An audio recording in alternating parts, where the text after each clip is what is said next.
Good morning, everyone. We are so pleased with the actions taken by the House of Representatives last night. Last night, we made just a giant step for democracy. Some of you heard us talk about it on the steps of the Capitol, led by John Sarbanes and Zoe Lofgren, who are the masters of putting H.R. 1 together, and also other members speaking, including Terry Sewell, who is the author of H.R. 4, the Voting Rights Act. We waved flags in honor of our democracy, but this legislation is there to protect the right to vote, to remove obstacles of participation. H.R. 1, for the people. For the people, the first 300 pages were written by John Lewis to remove voter suppression tactics from our political system. Some of the rest of it was written to protect the integrity of our electoral system, the physical infrastructure of our elections. Important in the legislation is to stop foreign interference in our election, to reduce the role of big, dark, special interest money, again, to have redistricting done by commission and not by partisan redistricting, to have voters choose their elected officials rather than elected officials choose their voters, to honor small donors by having matching funds in that regard, and again, removing the role of big, dark, special interest money in our electoral process and our governmental process. What's exciting about it is that it restores confidence that people have that their vote and their voice is as important as anyone's. That yes, we can address the climate crisis if big, dark, special interest money is not suffocating the airwaves with misinformation about how we protect the planet. That we, yes, can have background checks passed in the whole Congress of the United States to protect our children if big, dark, special interest gun lobbying money is not suffocating the airways. And yes, we can have lower cost of prescription drugs. The list goes on and on. We can build back better for the people in every zip code, as we said in our caucus yesterday. Build back better for the people, advancing justice, opportunity, and prosperity in every zip code. Also last night, we pulled forward the bill that we were going to bring to the floor this morning for a vote. We had a short schedule today because the Republicans are going to their issues conference. We had ours virtually here, but they're going to theirs. So this was only going to be the votes in the morning on that one bill, the debate and votes on that bill. And we decided to do that last night, and that was the George Floyd Justice in Policing Act. It's pretty exciting to have a big, strong Democratic vote for that. We had wished it would be bipartisan. It is something that we all take great pride in. Millions of the people worldwide marched, came out, peacefully demonstrated, just said enough, enough, when they saw George Floyd lynched before their very eyes for 8 minutes and 46 seconds. Congress has not acted. We passed the bill last year. We passed it again this year. We feel very optimistic that there must be some bipartisanship here in the Senate. Karen Bass was the master of this, and she is in negotiation on the Senate side on this legislation. But nonetheless, we took great pride in the fact that we were able to pass it last night on the floor of the House. Members quoting him, "I can't breathe, I can't breathe," or calling for his mother. Now, this bill will not bring him back, or Breonna Taylor, say her name, Breonna Taylor, bring them back. but hopefully it will prevent. And I say that as one raised in a political family where we were taught as we grew up to honor the men. It was that long time ago, the men in blue. Be true to the men in blue. Now we would say the men and women in blue. We respect what our first responders do for us to protect us. They leave home sometimes not knowing if they're coming home because of any danger they may be in protecting the rest of us. On many occasions, we're present at the annual event to observe those whose lives are lost. So this is not without respect for those in blue who protect us, but it is that respect should not be a path to apathy in regard to those who are not honoring their profession and who are unduly doing violence to so many of our young people, especially in the Black community. And here we are. The Senate has received our rescue package earlier this week on Monday, and now they are acting upon it. We're very excited about the prospect at the end of this week or the beginning of next. I don't know their schedule. It depends on how many bills, and amendments some of the Republicans want to be read. But I don't know so much about the, shall we say, the wisdom of that. However, or the value of the time of some of the people who are proposing that. But nonetheless, we will, in a matter of several days, be sending back to the House, and then we'll send to the President the American Rescue Plan, the Biden American Rescue Plan, which we're very, very proud of, which, as we say, puts vaccines in the arms of the American people, money in the pockets of the American people, children in school safely, and workers back into their jobs, among other things. We're very proud of the legislation. We wish the Senate well in its deliberations. This is Congress working its will. We sent our product. They'll act upon it. Apparently, there will be some changes, so it will come back to the House. We'll review it and send it to the President. Do you have any questions? Yes, sir. Speaker Pelosi, I was just wondering what role the security threat played in moving the votes from this morning to last night, and then also, if it did play a role, does that send the wrong message? No, I don't think so. As I said earlier, this was going to be we were going to be out by noon because we promised that to the Republicans. We would not prolong anything because they are going to their issues conference. We had ours virtually this week, as you may be aware. I hope you are, and theirs was starting around now. In another hour, we would be at the latest. We would be adjourning so they can go on theirs.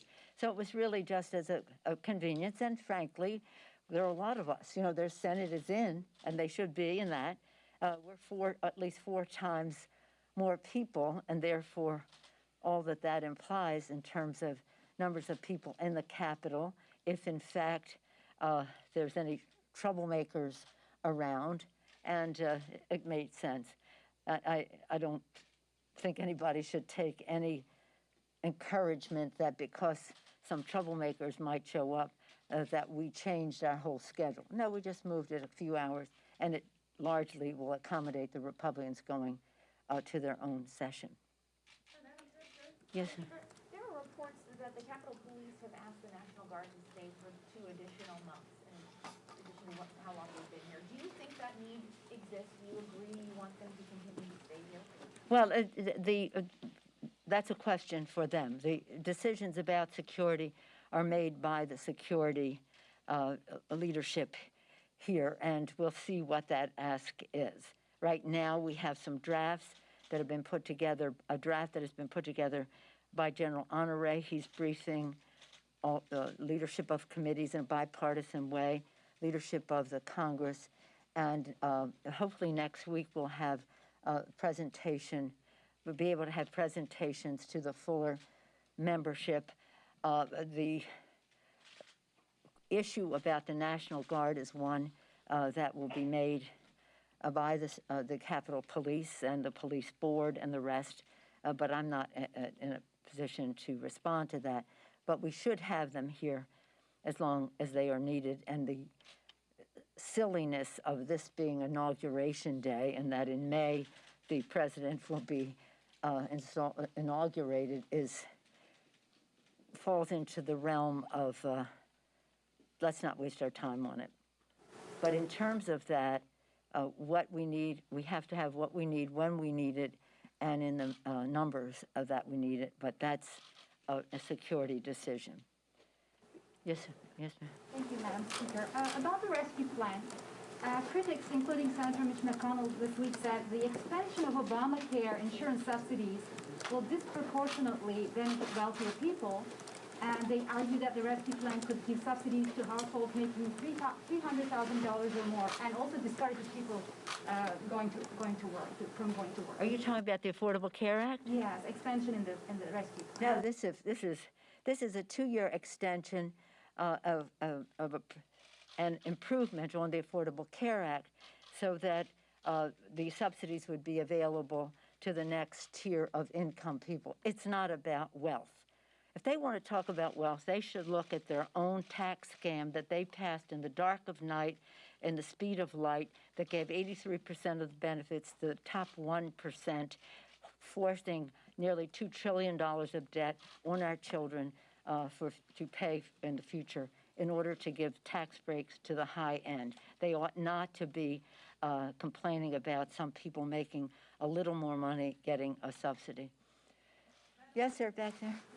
You mentioned the Senate staying possibly late because of amendment reading on the rescue plan. Late? I don't know if I said late. I mean, you mean late at night? Yeah. Oh, I don't know how late to say. I don't know anything about their schedule. Anyway, Staying longer, yeah. Right, staying longer. I apologize. At the beginning of the year, there was also a kerfuffle over the organizing resolution. There are still nominations that are making their way through the process. I'm wondering, do you think that the Republicans are intentionally trying to delay as much action on Democratic priorities as possible because they think that you guys will lose the House next year? I don't know. You'd have to ask the Republicans about that. It would be curious to think that the Republicans in the Senate are enthusiastic about reading the bills and all the amendments. And in fact, the characterization of what happened on January 6th, which was posed by that very same senator who wants to read all of that. So I can't speak to their motivation. You have to ask them. Madam Speaker? Yes, Madam Speaker? yes. With respect to the... Thank you, Madam Speaker.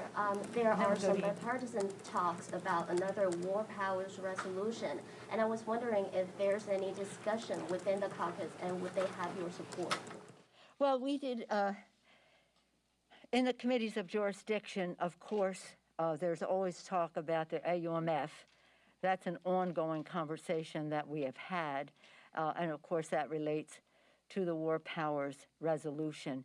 But as a caucus, we spent the last few days on our economic agenda for how we go forward, also how we respect people in our communities in terms of communities of color, immigrant communities, and the rest. So it was more of a domestic.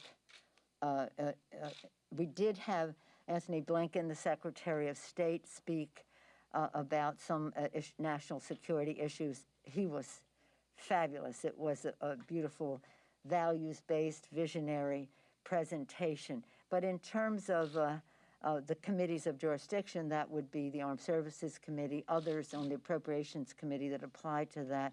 Yeah, I'm sure we'll be having those conversations. Yeah. Yes, ma'am. Madam Speaker, with respect to the honorary review, some details have leaked out as far as adding more than 1,000 Capitol Police officers, having retractable fencing, and also having a quick reaction force. Do you support those findings? Well, the fact that there are some, it's a draft. it's a draft, and so we're seeing the draft, and we'll review the draft, and then hear what our security folks have to say about the draft as well.